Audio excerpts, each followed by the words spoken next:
तो हम स्टार्ट करें। अच्छा जी, तो हमने अपनी बात जहाँ छोड़ी थी वो यहाँ छोड़ी थी कि भाई आप रेस्टोरेंट सेटअप कर रहे हो, आपके पास 5 लाख रुपए और आपको रेस्टोरेंट के स्टार्ट करने के लिए जो एसेट्स आपको चाहिए उसके लिए आपको 5,20,000 रुपए चाहिए। ठीक है जी। अब होगा ये कि लेट से 5 लाख रुपए आपके पास आपके घर पे पड़े हुए थे, आपका नाम मिस्टर ए है या मिस्टर ए की ये पूरी कहानी है जिसने एक रेस्टोरेंट सेटअप करना है। 20,000 रुपए कम पड़ रहे हैं। देखिए ना, 5,20,000 रुपए की चीजें खरीदनी है, इसके पास 20,000 रुपए पड़े हुए हैं। इसने क्या किया, ये अपने दोस्त के पास गया, दोस्त को बोला यार तुम 5,000 रुपए उधार दे दो। वैसे तो दोस्त से ज्यादा उधार मांगा था, लेकिन दोस्त ने सिर्फ और सिर्फ 5,000 रुपए उधार दिया। सही है ना। अच्छा, लेट से हम कह लेते हैं फर्स्ट जनवरी 2024 वाले दिन, 1 जनवरी 2024 वाले दिन इसने ये सारा प्लान बनाया और दोस्त से 5,000 रुपए का लोन लिया। ये क्या है भाई? Loan from friend. दोस्त से लोन लिया, दोस्त का नाम मिस्टर बी था। ठीक है जी। अब कितने हो गए भाई? 5,05,000। क्या अभी भी कुछ पैसे कम हैं? या क्या ये जाकर ये सारी चीजें खरीद सकता है? क्या अभी भी कुछ पैसे कम हैं? हाँ या नहीं? क्या अभी भी कुछ पैसे कम है? बिल्कुल कम है। ठीक है जी। कितने कम है भाई? कितने कम है? 15,000 रुपए कम है। फिर ये एक बैंक के पास गया। वैसे ऐसा प्रैक्टिकली होता नहीं है कि आप नया बिजनेस स्टार्ट करो बैंक इतने जल्दी आपको लोन दे दे, लेकिन एज्यूम कर लो कि एक बैंक ने इसको 15,000 रुपए लोन दे दिया। यह है लोन फ्रॉम बैंक या बैंक लोन है। ठीक है। अच्छा, दोस्त से जो पैसे लिए थे ना, दोस्त ने बोला यार तुम ये लो 5,000 रुपए, ये उधार है। और ये उधार जो है ना, तुम मुझे लेट से रिटर्न बैक इन लेट से 8 मंथ्स। दोस्त ने बोला यार ये 5,000 रुपए तुम्हें उधार देता हूँ, जाओ यार, तुम क्या याद रखोगे, तुम बिजनेस स्टार्ट करो, तुम जो है वो रेस्टोरेंट स्टार्ट करो, लेकिन ये जो 5,000 रुपए का मैं तुम्हें उधार दे रहा हूँ, ये कितने महीनों के लिए दे रहा हूँ? ये 8 महीनों के लिए दे रहा हूँ। कितने महीनों के लिए दे रहा हूँ? 8 महीनों के लिए दे रहा हूँ। ठीक है जी। इसने भी 1 जनवरी को आपको उधार दे दिया, 5,000 रुपए उधार दिया, लेकिन 8 महीनों के लिए। अच्छा, बैंक से भी आपने लोन लिया। जब आपने बैंक से लोन लिया ना, तो बैंक से आपने बात करी कि देखो यार मैं नया बिजनेस स्टार्ट कर रहा हूँ, मैं तो अभी ये चीजें स्टार्ट करूंगा, कल को आप आ जाओगे बोलोगे मेरे 15,000 रुपए वापस दो, मुझे तो थोड़ा सा टाइम लगेगा ना चीजें सही करने में। तो बैंक ने बोला जाओ यार, हम तुम्हें जो है ना वो 5 साल बाद वापस कर देना पैसे। 5 साल का टाइम दे रहे हैं। यानी कि इधर क्या, रिटर्न बैक इन या आफ्टर 5 years। ठीक है। और ये रिटर्न बैक आफ्टर 8 मंथ्स या इन 8 मंथ्स लिख लेते हैं, ज्यादा बेहतर। और रिटर्न बैक इन 5 years, 5 साल का टाइम दिया मैंने। ठीक है जी। अब देखिए, आपके पास 5,20,000 रुपए हो गए। 5 लाख रुपए किसके हैं? आपके अपने हैं। 5,000 रुपए कहाँ से आए? एक दोस्त ने उधार दिया। और 15,000 रुपए कहाँ से आए? 15,000 रुपए आए बैंक से। ठीक है जी। 15,000 रुपए बैंक से आ गए। तो ये टोटल टोटल कितने बन गए? 5,20,000, जिससे आप ये पूरी चीजें खरीद सकते हो। ये टोटल अमाउंट नीडेड था टू बाय एसेट्स, एसेट्स खरीदने के लिए जो चीजें, जो पैसे चाहिए थे। और ये जो है ना, ये क्या है? अवेलेबल टोटल अवेलेबल जिससे मैं ये चीजें खरीदूंगा। और आज का दिन क्या है? 1 जनवरी का दिन है। अब यहां पर अगर आप देखें ना कि 5,20,000, तो 5,20,000 रुपए की जो अमाउंट जिससे मैंने एसेट्स खरीदे हैं, लेट से ये बिजनेस का ओनर कौन है? ओनर का नाम क्या है? बिजनेस के ओनर का नाम क्या है? बिजनेस के ओनर का नाम क्या है? बिजनेस के ओनर का नाम मिस्टर ए है। बिजनेस के ओनर का नाम क्या है? बिजनेस के ओनर का नाम मिस्टर ए है। क्या ये 5,20,000 रुपए, पूरे के पूरे 5,20,000 रुपए, क्या ये पूरे के पूरे 5,20,000 रुपए मिस्टर ए के बिजनेस में लगे हुए हैं? यानी कि क्या मिस्टर ए जो बिजनेस स्टार्ट कर रहा है, इसमें जो 5,20,000 रुपयों की जरूरत थी एसेट्स खरीदने के लिए, वो पूरे के पूरे पैसे मिस्टर ए के थे? नहीं। उसमें से 5 लाख मिस्टर ए के थे और बाकी 20,000 रुपए का क्या था? बाकी 20,000 रुपए का क्या था? बाकी 20,000 रुपए का मिस्टर ए ने उधार लिया था, कुछ बैंक से और कुछ दोस्त से। जब हम अपने बिजनेस के लिए किसी से उधार लेते हैं तो उसको एक नाम दे देते हैं प्यारा सा। ठीक है ना, बहुत सारे लोगों को पता होगा अगर मैंने 5,20,000 रुपए के एसेट्स खरीदने हैं और 5,20,000 के एसेट्स खरीदने के लिए 5 लाख रुपए मेरे अपने हैं, लेकिन बाकी मैंने किसी से उधार लिए हैं ना, तो इस उधार को क्या कहते हैं हम? इस उधार को हम कहते हैं लायबिलिटी। और लायबिलिटी की भी एसेट्स की ही तरह दो अलग अलग नस्लें होती हैं, टाइप्स होती हैं, क्लासिफिकेशन होती हैं, जो हम अब पढ़ने जा रहे हैं। क्या होती है liability? Liability is a present obligation of the entity to transfer an economic resource as a result of past event। Liability किसी भी तरह की एक बिजनेस के ऊपर ऑब्लिगेशन है, जिम्मेदारी है। किस चीज की जिम्मेदारी? To transfer an economic resource, कोई इकोनॉमिक रिसोर्स ट्रांसफर करने की जिम्मेदारी as a result of past event. मिसाल के तौर पर आपने अपने दोस्त से 5,000 रुपए उधार लिया, ये उधार तो आपके पास आ गया, ठीक है। मिसाल के तौर पर आपने अपने दोस्त से 5,000 रुपए का क्या लिया? उधार लिया। ये पैसे आपके पास आ गए? बिल्कुल आ गए। लेकिन क्या अब आपकी कोई जिम्मेदारी बनती है? क्या आपकी कोई जिम्मेदारी बनती है? जैसे आपने उससे उधार लिया, कोई जिम्मेदारी स्टेब्लिश हुई? बिल्कुल, एक जिम्मेदारी स्टेब्लिश हो गई। क्या जिम्मेदारी स्टेब्लिश हो गई? ये जिम्मेदारी स्टेब्लिश हो गई कि मुझे 8 महीनों में इसको ये पैसे वापस करने। तो ये प्रेजेंट ऑब्लिगेशन हो गई ऑफ एन एंटिटी, यानी कि बिजनेस की, to transfer an economic resource. Transfer an economic resource क्या होगा? 8 महीनों के अंदर 5,000 रुपए पे करना। ये एक इकोनॉमिक रिसोर्स है ना। 5,000 रुपए का नोट, 5,000 रुपए, कितनी अच्छी बात है, कितनी अच्छी चीज होती है, एक इकोनॉमिक रिसोर्स होती है, उससे मैं बहुत सारे फायदे उठा सकता हूँ इकोनॉमिकली। वो ट्रांसफर करने की जिम्मेदारी आ गई as a result of past event. Past event क्या था? लोन का लेना। लोन का लेना, लोन लेने के बाद ये जिम्मेदारी आई है। बात समझ में आ रही है? The definition clarifies that a liability is the obligation to transfer an economic resource and not the ultimate outflow of economic benefit. The outflow also no longer needs to be expected। अच्छा, इसको again मैं बोलूंगा कि आप छोड़ दें, ये थोड़ा सा कॉम्प्लेक्स बात है, दूसरी ही क्लास में, दूसरे ही सेशन में इस पे गौर करना नामुनासिब बात है। इन सिंपल वर्ड्स ये पढ़ लेता है। बोलता है आसान लफ्जों में, a liability something owed by the business to someone else। Liability कोई भी ऐसी चीज है जो एक बिजनेस ने दूसरे को देनी है, एक बिजनेस की जिम्मेदारी बनती है दूसरे को देना, एक बिजनेस के ऊपर ऑब्लिगेशन बनती है दूसरे को देना। यहां पर अगर आपने 5,000 रुपए उधार लिया तो ये आपकी लायबिलिटी है। आपने एक लोन लिया, ये आपकी लायबिलिटी है। अब लायबिलिटी भी दो टाइप्स की हैं। Liabilities are classified into current and non current as well. Current liabilities क्या होती हैं? Amounts payable by the entity within 12 months, for example trade payables and utility bills payable.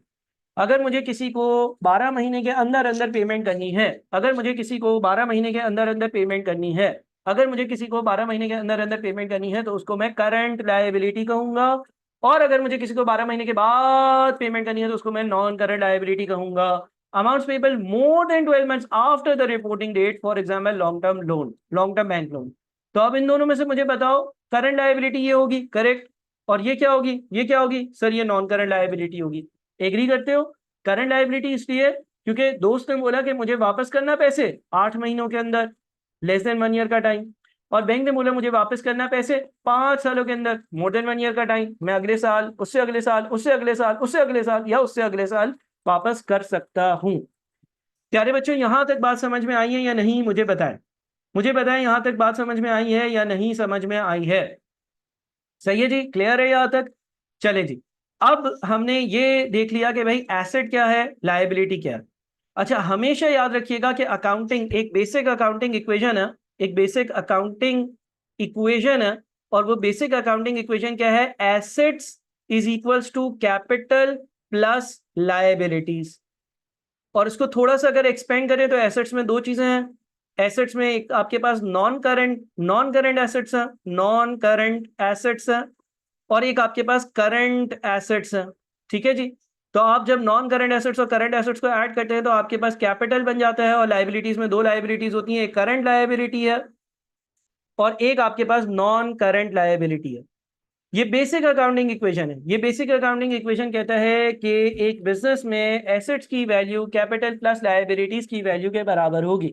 Assets का मतलब जितनी भी चीजें हैं जो मैं अपने बिजनेस में इस्तेमाल कर रहा हूं, जिसकी डेफिनेशन थोड़ी देर पहले हमने पढ़ी। लायबिलिटीज का क्या मतलब है?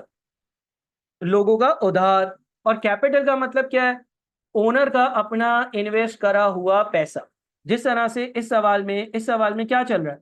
इस सवाल में आपके एसेट्स कितने हैं सर? इस सवाल में अगर मैंने लेट से बिजनेस स्टार्ट किया, 5,20,000 रुपए के एसेट्स हैं। 5,20,000 रुपए के जो एसेट्स हैं, उसके लिए 5 लाख ओनर खुद लेकर आया है और 20,000 रुपए का उधार है। अच्छा, मजीद इसकी बाइफिकेशन भी हो सकती है कि 5,20,000 में से कुछ करंट है कुछ नॉन करंट है, या 20,000 की लायबिलिटीज में से कुछ करंट है और कुछ नॉन करंट है। लेकिन मोटी मोटी अगर इसको assets is equal to capital plus liability की शक्ल दी जाए तो वो ये शक्ल बनेगी। हम एसेट्स के लिए क्या कहेंगे? एसेट्स जो हैं वो सारी की सारे रिसोर्सेज हैं जो हम अपने बिजनेस में इस्तेमाल करेंगे। ठीक है। हम लायबिलिटी के लिए क्या कहेंगे आसान लफ्जों में? लायबिलिटी क्या है? लायबिलिटी आसान लफ्जों में लोगों का उधार है। और हम कैपिटल के लिए आसान लफ्जों में क्या कहेंगे? ओनर की इन्वेस्टमेंट, ओनर की इन्वेस्टमेंट। बात समझ में आ रही है? बात समझ में आ रही है? ठीक है। एसेट्स, लायबिलिटी, कैपिटल, ये तीन चीजें आपको क्लियर हो जानी चाहिए। एक बिजनेस के एसेट्स वो सारी रिसोर्सेज हैं जो वो बिजनेस में इस्तेमाल करेगा। जिस तरह से यहाँ पर शॉप है, फर्नीचर है, टेबल है, चेयर है, बाइक है, कप है, ग्लास है, स्पून है, प्लेट है और कैश है। ये सारी वो चीजें हैं जो बिजनेस में इस्तेमाल करी जाएंगी। अलबत्ता जाहिर सी बात है कि इन चीजों को, इन एसेट्स को खरीदने के लिए मुझे कहीं से पैसों की जरूरत होती है। और वो पैसों की जरूरत या तो मैं खुद पूरी कर लेता हूँ। लेट से मेरे घर पर 5 लाख रुपए पड़े हुए थे, तो मैं 5 लाख रुपए अपने बिजनेस में लेकर आ गया, और बिजनेस में जब लेकर आ गया तो वो मैं कहूंगा कि ये मेरा कैपिटल है बिजनेस में। यानी कि मैंने जो बिजनेस में पैसे लगाए ना, उसका नाम कैपिटल है मेरे अपने पैसे। और एक है लायबिलिटी। लायबिलिटी क्या है? लोगों का उधार। मैंने मुख्तलिफ लोगों से इस सवाल में भी उधार लिया हुआ है, ये सारा उधार लायबिलिटी कहलाएगा। क्या यहाँ तक बात समझ में आती है? क्लियर है? कोई कंफ्यूजन है तो मुझे बता दें। हमने ये पढ़ लिया कि एसेट क्या है, कैपिटल क्या है, लायबिलिटी क्या है। आपने ये याद रखना होगा और इसको मजीद बार बार रिवाइज भी करना होगा। चलें जी, कुछ आगे चलते हैं। कुछ मैं यहाँ पर अब जो है ना वो ट्रांजेक्शन्स लिखता हूँ और फिर उसकी कुछ इम्प्लीकेशंस बताता हूँ।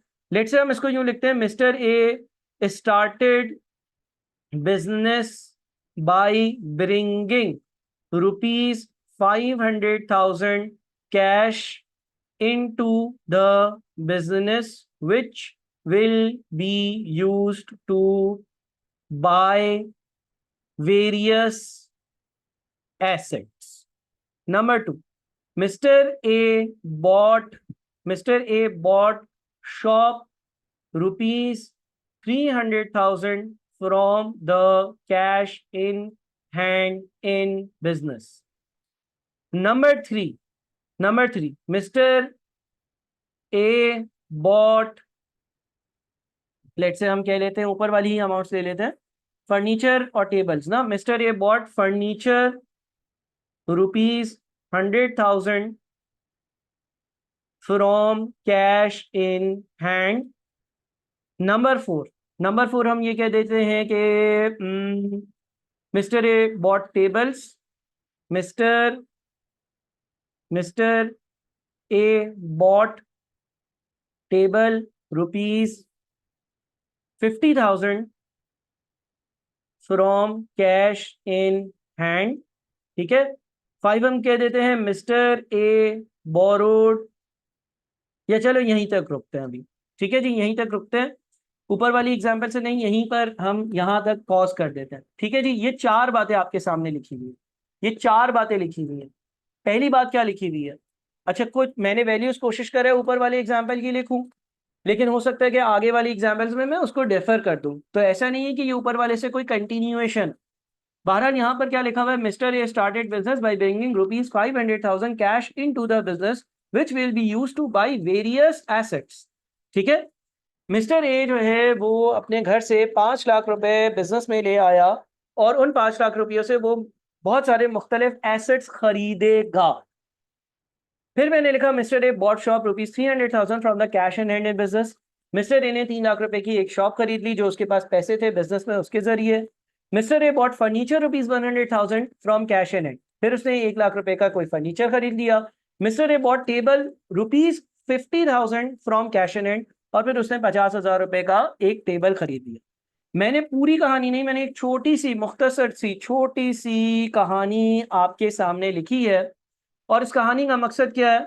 मैं आपसे बोलता हूं, show impact of each of the above transactions on the accounting, on the basic accounting, on the basic accounting equation. जो आपका बेसिक अकाउंटिंग इक्वेशन है उस पर इन ट्रांजैक्शंस का क्या इम्पैक्ट होगा। जो आपका बेसिक अकाउंटिंग इक्वेशन है उससे इन ट्रांजैक्शंस का उस पर क्या इम्पैक्ट पड़ेगा। अब मुझे जरा बताएं बेसिक अकाउंटिंग इक्वेशन है क्या? बेसिक अकाउंटिंग इक्वेशन क्या है? बेसिक अकाउंटिंग इक्वेशन है assets is equals to capital plus liabilities. Assets is equals to capital plus liabilities. हर लम्हे पर एक बिजनेस के एसेट्स की वैल्यू उसके कैपिटल और लायबिलिटीज की वैल्यू के जमा कैपिटल और लायबिलिटी की वैल्यू के एडिशन के बराबर होती है हर लम्हे पर। ठीक है जी। हमें ये बताना है कि पहली फिर दूसरी फिर तीसरी और फिर चौथी ट्रांजैक्शंस की वजह से अकाउंटिंग इक्वेशन पर क्या इम्पैक्ट पड़ा होगा। तो मैं एक जगह पे लिख देता हूं एसेट, एक जगह पर इक्वल्स टू का साइन डाल देते हैं। ठीक है जी, इक्वल्स टू का साइन डाल देते हैं। एसेट्स इज इक्वल्स टू क्या होता है sir? Assets is equals to capital plus liability होता है। Assets is equals to capital, assets is equals to capital, और यहां लिख देते हैं अल्लाह भला करे प्लस, और यहां लिख देते हैं लायबिलिटीज। ठीक है जी। आसान आसान सी चीजों से स्टार्ट करेंगे इंशाल्लाह ताला, कुछ टाइम में आप बिल्कुल परफेक्ट हो जाओगे अकाउंटिंग में। अब अभी हम डबल एंट्री पास नहीं कर रहे। इस दुनिया के लोगों को, ना आपको ना मुझे, डेबिट क्रेडिट नहीं पता। जो लोग चैट बॉक्स में लिख रहे हैं मैं डबल एंट्री पास नहीं कर रहा, मैंने अभी जो चीज पढ़ाई उसी को एम्फेसाइज कर रहा हूं, और वो है अकाउंटिंग इक्वेशन, यानी कि assets is equals to capital plus liability. जितने भी एसेट्स की वैल्यू होती है वो कैपिटल और लायबिलिटी की वैल्यू के बराबर होती है। देखो पहली ट्रांजैक्शन क्या है, mister A started business by bringing ₹500,000 cash into the business which will be used to buy various assets। Mister A अपने घर से अपने जाती पैसे, किसी का उधार नहीं, अपने घर से अपने घर पर पड़े हुए 5 लाख रुपए उसने उठाए, और उसने एक जगह को बोला ये मेरा बिजनेस की जगह है, ये मेरी बिजनेस लोकेशन है, मेरी बिजनेस प्रेमिसेस है, वहां पर 5 लाख रुपए रख दिए। ठीक है, मिस्टर ए अपने घर से 5 लाख रुपए कैश लेकर आया इस नीयत से कि वो एक बिजनेस करेगा, और उसने बिजनेस को ये बोला कि ये बिजनेस ये तुम्हारे वे 5 लाख रुपए, अब ये पैसे मेरे नहीं है, अब ये इससे मैं अपने घर का कोई भी राशन खर्चा, पानी, यूटिलिटी बिल पे नहीं करूंगा। बिजनेस ये मैं तुम्हें इन्वेस्ट करता हूँ, बिजनेस ये मैं तुम्हारे हवाले करता हूँ, बिजनेस इससे मैं जो एसेट्स खरीदूंगा उससे तुम्हें चलाऊंगा। बिजनेस ये 5 लाख रुपए तुम्हारे वे, बिजनेस ये 5 लाख रुपए जो मेरे घर पर थे, आज मैं कहता हूं कि ये तुम्हें हवाले कर रहा हूं, इससे मैं एसेट्स खरीदूंगा, इससे मैं बिजनेस की चीजें खरीदूंगा और एक बिजनेस चलाऊंगा, एक बिजनेस ऑपरेट करूंगा। तो हुआ क्या होगा, लेट से आप बिजनेस को एक आर्टिफिशियल प्लेस समझ लें, एक डब्बा समझ लें, एक जगह समझ लें, एक लोकेशन समझ लें जहां पर ये 5 लाख रुपए आए। इस ट्रांजैक्शन के दो इंपैक्ट्स होंगे, एक तो बिजनेस में कैश आया, सही कह रहा हूं, यानी कि बिजनेस में कैश जो होगा वो कितना हो जाएगा, 5 लाख। दूसरा इंपैक्ट क्या है, क्या ये ओनर के अपने पैसे हैं या ओनर उधार लेकर आया है? सर ये ओनर के अपने पैसे हैं जो अब बिजनेस के हवाले हो गए, अब बिजनेस के नाम पर हो गए, अब बिजनेस के हो गए। तो देखें आप, अगर आप देखेंगे ना तो हो ये रहा है जनाब, हो ये रहा है कि बिजनेस में एक एसेट आ गया, बिजनेस में एक एसेट आ गया, उस एसेट का क्या नाम है, बिजनेस में एक एसेट आ गया, उस एसेट का क्या नाम है, बिजनेस में एक एसेट आ गया, उस एसेट का क्या नाम है, बिजनेस में एक एसेट आ गया और उसका नाम है कैश। समझ आ रही है बात? ठीक है जी, क्लियर है? बिजनेस में कैश आ गया, ठीक है ना। अच्छा, कैश इन बैंक भी करंट एसेट है, बिल्कुल मत दिया, लेकिन ये है कि वो हम अभी एम्फेसाइज नहीं कर रहे। अगर आपने बैंक में भी पैसे रखे हुए तो वो आपका ही एसेट है ना, आपने अपने बिजनेस के पैसे बैंक में रखे हुए हो या आपने अपने बिजनेस की तिजोरी में रखे हुए हो, वो आपका एसेट है और करंट एसेट है। अच्छा, कैश कौन सा एसेट है? कैश कौन सा एसेट है, करंट या नॉन करंट? कैश कौन सा एसेट है सर? कैश करंट एसेट है। करंट एसेट क्यों है? क्योंकि डेली बेसिस पर इस्तेमाल होता है, डेली बेसिस पर कम ज्यादा होता है, डेली बेसिस पर मैं उसको इस्तेमाल कर उससे कोई चीज खरीदता हूँ, हाँ ये अलग बात है, उससे मैं नॉन करंट एसेट खरीद सकता हूँ जो कि एक लंबे अरसे चले। बहरहाल पहली ट्रांजैक्शन के बाद ऐसा हुआ, ठीक है ना, ये हो गया 1। क्लियर है भाई? अब आ जाए 2 पर, अब क्या होगा, अब आ जाए 2 पर, अब क्या होगा। अब अगर हम 2 पर आते हैं, अगर हम 2 पर आते हैं तो लिखा हुआ है mister A bought shop ₹300,000 from the cash in hand in business. Mister A ने वो जो 5 लाख रुपए बिजनेस में वो लेकर आया था, उन 5 लाख रुपयों से एक दुकान खरीदी, ठीक है ना। अब जब मैं किसी से कोई दुकान खरीदूंगा और 5 में से 3 लाख रुपए की दुकान खरीदूंगा, तो क्या मेरी जेब से पैसे जाएंगे? जाएंगे ना। ठीक है, क्या होगा? क्या होगा? कैश कितना रह जाएगा भाई? 5 लाख रुपए थे, 3 लाख रुपए की दुकान खरीद ली, 2 लाख रुपए कैश रह जाएगा। और एक शॉप आ गई आपके पास, और शॉप की वैल्यू कितनी है? शॉप की वैल्यू 3 लाख रुपए। ठीक है जी, समझ आ रही है आप लोगों को बात, या ऊपर से जा रही है आप लोगों के बात? अच्छा, कोई नया कैपिटल आया है क्या? नहीं, कोई नया कैपिटल नहीं आया। ऐसा थोड़ी है कि ये 3 लाख रुपए की जो इसने दुकान खरीदी हो, ये मजीद कोई और घर से पैसे लेकर आया उससे खरीदी हो। कोई ऐसी बात नहीं करी इसने कि भाई मैंने ये जो 3 लाख रुपए की दुकान खरीदी है, मैं कोई नए पैसे अपने घर से लेकर आया और उससे ये दुकान खरीदना शुरू कर दी। नहीं, उसने ये बोला कि भाई बिजनेस के गले में या बिजनेस में कैश इन हैंड का लफ्ज होता है। कैश इन हैंड का मतलब बिजनेस के हाथ में जो पैसे पड़े हुए हैं, बिजनेस में जो पैसे हैं, उन्हीं पैसों से एक 3 लाख रुपए की दुकान खरीद ली गई। ठीक है जी। तो जब एक 3 लाख रुपए की दुकान खरीद ली गई, तो लाइबिलिटी, तो उधार का तो मैंने इस एग्जाम्पल में जिक्र ही नहीं किया। कैपिटल आपका 5 लाख ही है। कैपिटल यानी कि वो पैसा जो ओनर ने खुद बिजनेस में इन्वेस्ट किया है, वो 5 लाख रुपए ही है। अलबत्ता पहले वो 5 लाख रुपए कैश की शक्ल में थे, अब उसमें से कुछ कैश की शक्ल में है और कुछ एक शॉप की शक्ल में है। ठीक है जी। अच्छा जी, तीसरे पर आते हैं। अब क्या हो रहा है भाई? अब वो बोलता है mister A bought furniture ₹100,000 from cash in hand. Mister A ने 1 लाख रुपए का फर्नीचर खरीद लिया कैश इन हैंड से। तो अब कैश कितना रह गया सर? अब कैश रह गया सिर्फ और सिर्फ 1 लाख रुपए। शॉप अपनी जगह पर है 3 लाख रुपए की, और कंपनी के पास एक फर्नीचर भी आ गया, और उस फर्नीचर की जो वैल्यू है वो 1 लाख रुपए है। अब 3 चीजें हो गई सर। क्या ये बात समझ में आ रही है? क्या मजा भी आ रहा है पढ़ने में, या आप लोगों को रिकॉर्डेड ही सही है? मजा आ रहा है ना? समझ आ रहा है ना? सही है ना? मजा आ रहा है ना? चलते रहे ना 11 बजे, 12 बजे, 1 बजे, 2 बजे तक। ठीक है जी। अच्छा भाई, अब 5 लाख रुपए बिजनेस में इन्वेस्टेड हैं, और वो सारे के सारे ओनर के अपने इन्वेस्टेड हैं। कोई उधार नहीं है, कोई लाइबिलिटी नहीं है, सारे ओनर का कैपिटल है। अलबत्ता अलबत्ता अलबत्ता शक्लें बदल रहा है एसेट। ठीक है जी। वो 5 लाख रुपए गले में डाले, उससे निकाले 3 लाख की दुकान खरीद ली, गले का पैसा कम हो गया, दुकान आ गई। उसमें से 1 लाख रुपया और निकाला, एक फर्नीचर खरीद लिया, गले का पैसा और कम हो गया, और अब 3 चीजें हो गई, 3 एसेट्स हो गए। अब क्या होगा? मिस्टर ए बॉट टेबल वो ₹50,000 फ्रॉम कैश इन हैंड। फिर उसने एक टेबल खरीद लिया। तो सर जी होगा कुछ इस तरह से कि अब इसके पास कैश इन हैंड रह जाएगा, लाख में से 50,000 मजीद कम किया, 50,000 रुपए कैश रह जाएगा, और इसके पास एक और चीज आ जाएगी जिसको हम कहेंगे टेबल, और वो टेबल की वैल्यू होगी 50,000। ठीक है जी। और ये ऐसे ही, ये ऐसे ही, ये ऐसे ही, और ये भी ऐसे ही, सारी चीजें ऐसे ऐसे ऐसे ही। सही है जी। तो 1 2 3 4 चार बातें हो जाने के बाद हम पहुंच कहाँ गए भाई? अभी भी assets is equal to capital plus liability है। देखिए ये एक यूनिवर्सल सी बात है, ये बात होनी ही है। ठीक है ना? अकाउंटिंग में ये बात होनी ही है। सही है ना? अकाउंटिंग में ये बात होनी ही है। बस उसने एसेट ने एक दूसरे की शक्ल तब्दील करी, और ये जो चार बातें थी, इन चार बातों को मैंने ये बताया कि भाई इसका अकाउंटिंग इक्वेशन पे क्या इम्पैक्ट है, क्या इम्पैक्ट है, क्या इम्पैक्ट है, क्या इम्पैक्ट है। अकाउंटिंग इक्वेशन पे क्या इम्पैक्ट हो रहा है? पहले कैश आया। अच्छा, अगर अगर अगर अगर मिसाल के तौर पर आपको कोई सवाल, मिसाल के तौर पर एक आपके पेपर में सवाल आता है, और वो बोलता है give an example of a transaction. Sorry, यहां पर मैं जरा इसकी फॉर्मेटिंग पहले थोड़ी चेंज कर लूं।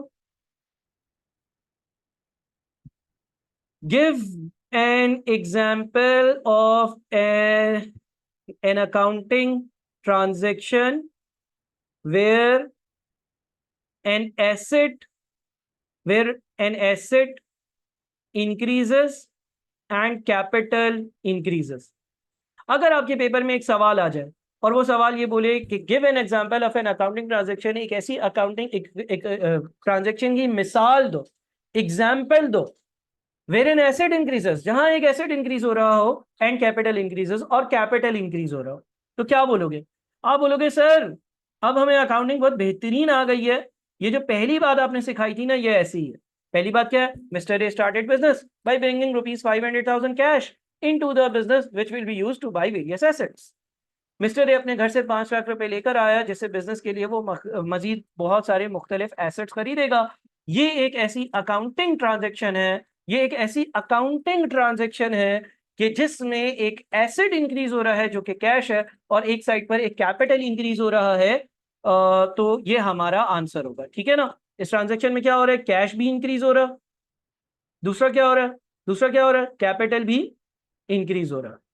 क्या ये बात क्लियर है, क्या ये बात क्लियर है, समझ में आ गई। ठीक है जी। अच्छा, इसको चेंज करते हैं। अगर सवाल आपसे यूं पूछ ले, give an example of an accounting transaction when an asset increases and where one asset increases, where one asset increases and another decreases. एक ऐसी अकाउंटिंग एग्जाम ट्रांजैक्शन की एग्जांपल दो जिसमें एक एसेट इंक्रीज हो रहा हो और दूसरा एसेट डिक्रीज हो रहा हो। तो अब इसमें मेरे ख्याल में 2 भी आ जाता है, 3 भी आ जाता है, 4 भी आ जाता है ना। 2 3 4 तीनों हो गए ना। 2 भी हो गया, 3 भी हो गया, 4 भी हो गया। 2 में भी क्या हो रहा था, 2 में भी एक एसिड इंक्रीज हो रहा था, दूसरा एसिड डिक्रीज हो रहा था। 3 में क्या हो रहा था, यही हो रहा था। 4 में क्या हो रहा था, यही हो रहा था। तो इस तरह के सवाल आपके पास आ सकते हैं, इस तरह के सवाल आपसे पूछे जा सकते हैं, इस तरह के सवाल आपके पेपर में आ सकते हैं कि मुझे इसकी एग्जाम्पल दे दो, मुझे उसकी एग्जाम्पल दे दो। अगर आप इन तीनों की एग्जाम्पल की बात करते हैं, अगर आप इन तीनों की बात करते हैं, तो पहले में क्या हो रहा था, पहले में क्या हो रहा था, कैश क्या हो रहा था, कैश डिक्रीज हो रहा था, ये एक एसेट है। ठीक है जी। इंक्रीज क्या हो रहा था, शॉप, शॉप में इंक्रीज था।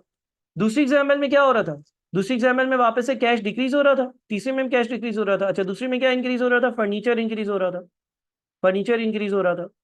और तीसरे में क्या हो रहा था, तीसरे में जो टेबल है, तीसरे में जो टेबल है वो इंक्रीज हो रहा था। क्या ये बात समझ में आती है। लंबी तो नहीं कर रहा, मजा तो आ रहा है ना, सही लग रहा है ना, पढ़ाई हो रही है ना, दिमाग में बैठ रही है ना चीजें लाइव क्लास में। ठीक है जी, डन हो गया। तो ये हमने एक मामूली सी छोटी सी एक एग्जांपल करी जिसपे अकाउंटिंग इक्वेशन का इम्पैक्ट देखा, और अकाउंटिंग इक्वेशन का इम्पैक्ट देखकर ये भी देखा कि सवाल कैसा आएगा, या अगर सवाल में एक्स चीज या वाई चीज पूछ ली जाए तो हम उसको कैसे आंसर और टैकल करेंगे। चले भी आगे चले। अच्छा, इस एग्जाम्पल में मैंने, आपने देखा होगा कि लायबिलिटीज को इन्वॉल्व नहीं किया। इस एग्जाम्पल में मैंने लायबिलिटीज को बिल्कुल भी इन्वॉल्व नहीं किया, फिल वक्त इन्वॉल्व नहीं किया।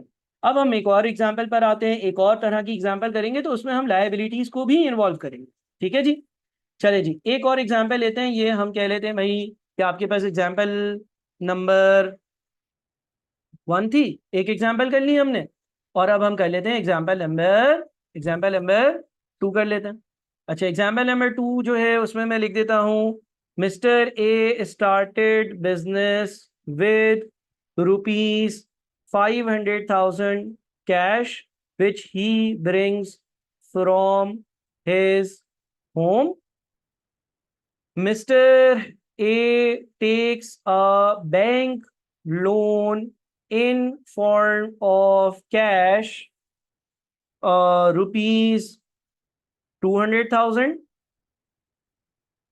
Mr.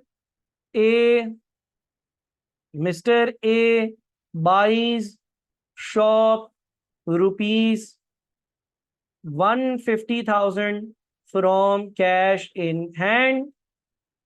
Mr. Mr. A deposits,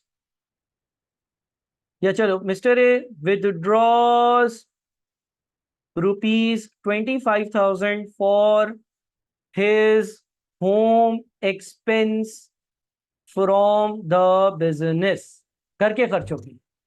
ठीक है जी। चले, इसी तरह की चीजें करनी है। साथ रहिएगा मेरे, साथ रहिएगा मेरे, साथ रहिएगा, साथ रहिएगा, साथ रहिएगा मेरे।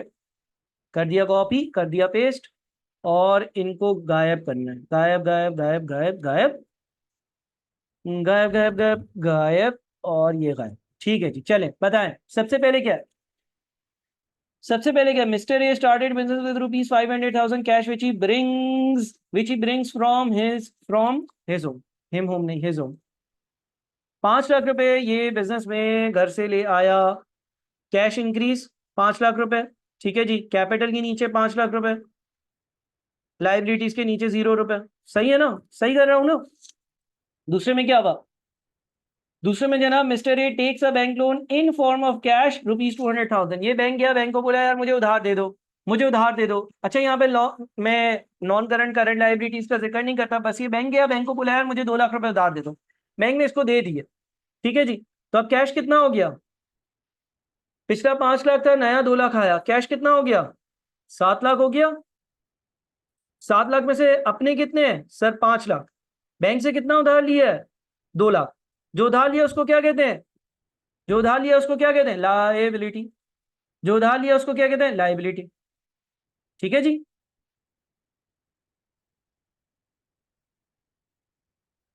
ठीक है जी, लायबिलिटी 2 लाख की हो गई। अच्छा जी, उसके बाद क्या हुआ? उसके बाद भाई इसने जो है ना, mister A by shop ₹150,000 from cash in hand. अब कैश कितना रह गया? अब कैश जो है वो 7 लाख में से 1.5 लाख माइनस हो जाएगा। 7 लाख में से 1.5 लाख माइनस हो जाएगा तो कैश कितना बच जाएगा? 550,000। और क्या है इसके पास अब? शॉप कितने की? 150,000। यहां पर कोई चेंज नहीं सर, यहां पर कोई चेंज नहीं है।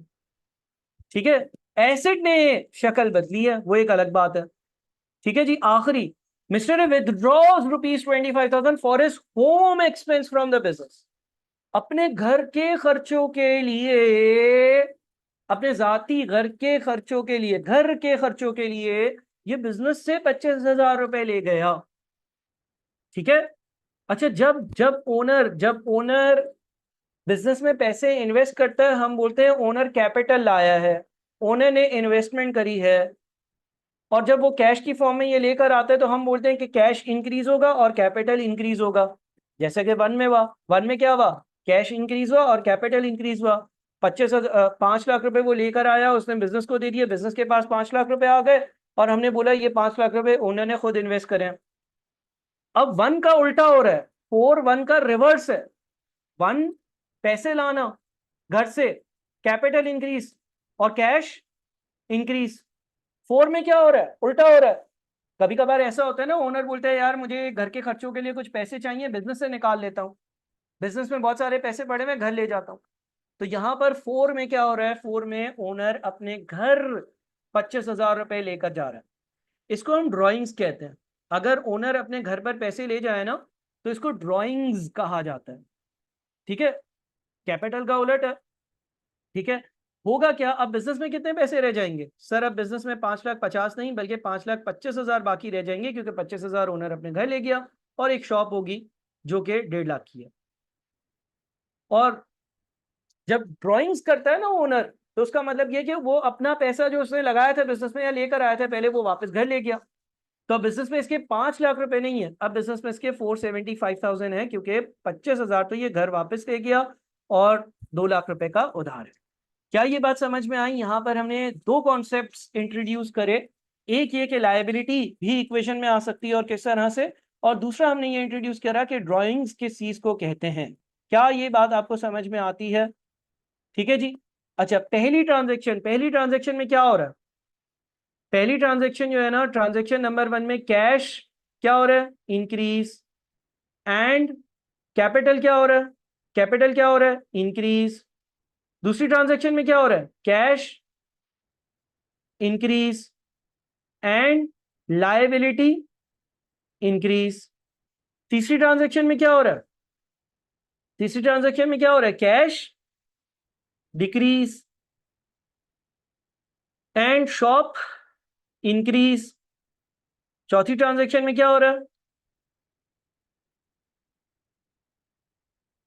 चौथी में कैश डिक्रीज, ठीक है, एंड कैपिटल डिक्रीज।